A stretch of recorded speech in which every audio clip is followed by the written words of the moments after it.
Hello student, स्वागत है आपका MSTTN कॉलेज में। मैं Surabhi Singh, home science department से।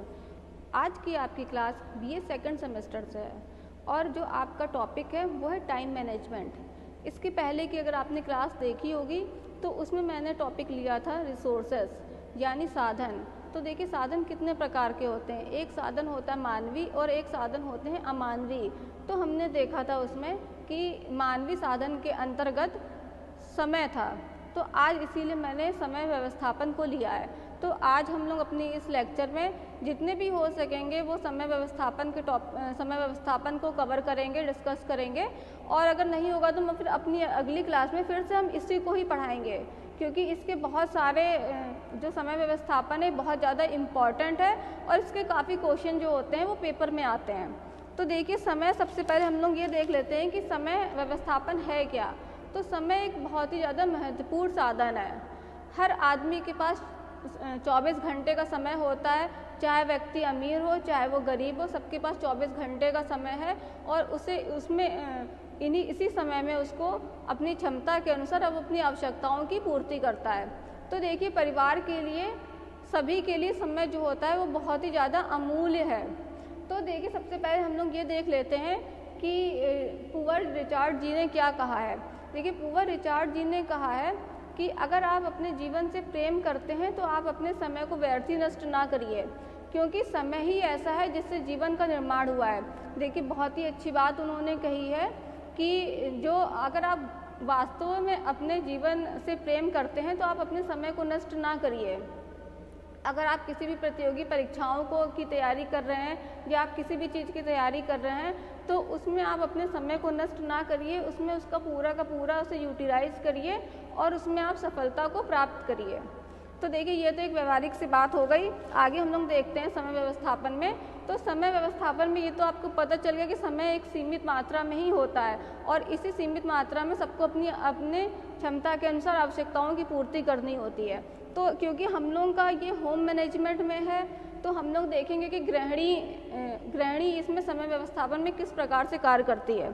तो उसमें देखिए गृहिणी का क्या काम, भोजन की व्यवस्था करना, परिवार के सदस्यों की देखभाल, घर की स्वच्छता, शिक्षा संबंधी कार्य, निर्देशन संबंधी कार्य, वो इन सब कार्यों को पूरा करती है।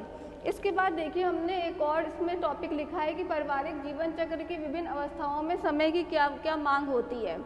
तो देखिए सबसे पहले इसके बारे में पढ़ने से पहले ये हम लोग देखेंगे कि पारिवारिक जीवन चक्र की अवस्थाएं क्या क्या होती हैं।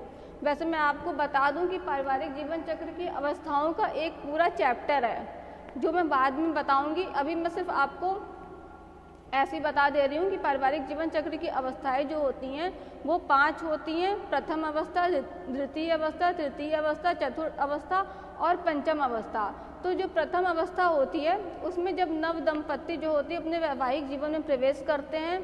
द्वितीय अवस्था जो होती है उसमें जब परिवार को आगे बढ़ाते हैं, बच्चे का जन्म होता है।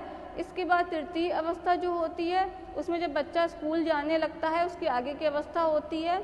चतुर्थ अवस्था जो होती है उसमें बच्चा कॉलेज जाने लगता है, जॉब के लिए अप्लाई करने लगता है। और जो पंचम अवस्था होती है वो रिटायरमेंट के बाद की अवस्था होती है।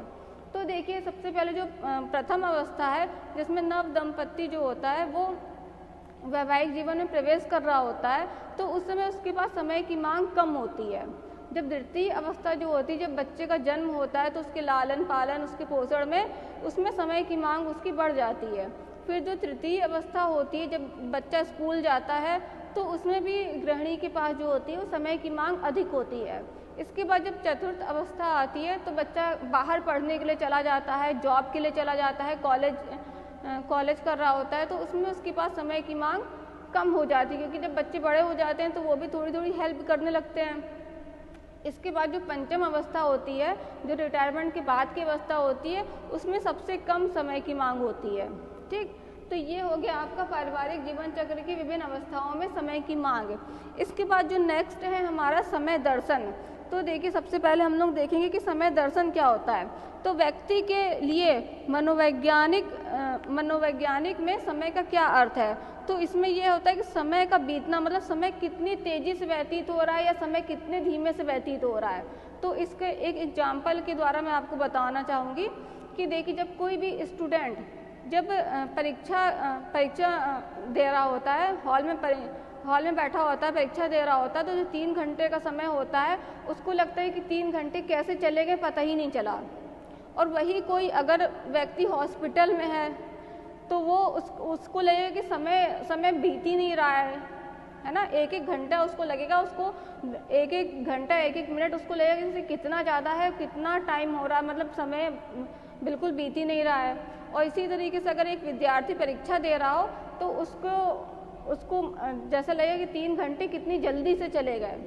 तो ये है समय दर्शन यानी टाइम फिलॉसफी। तो इसके बाद देखिए जो आगे के जो टॉपिक हैं उसको हम अपने नेक्स्ट वीडियो में कवर करेंगे। Thank you.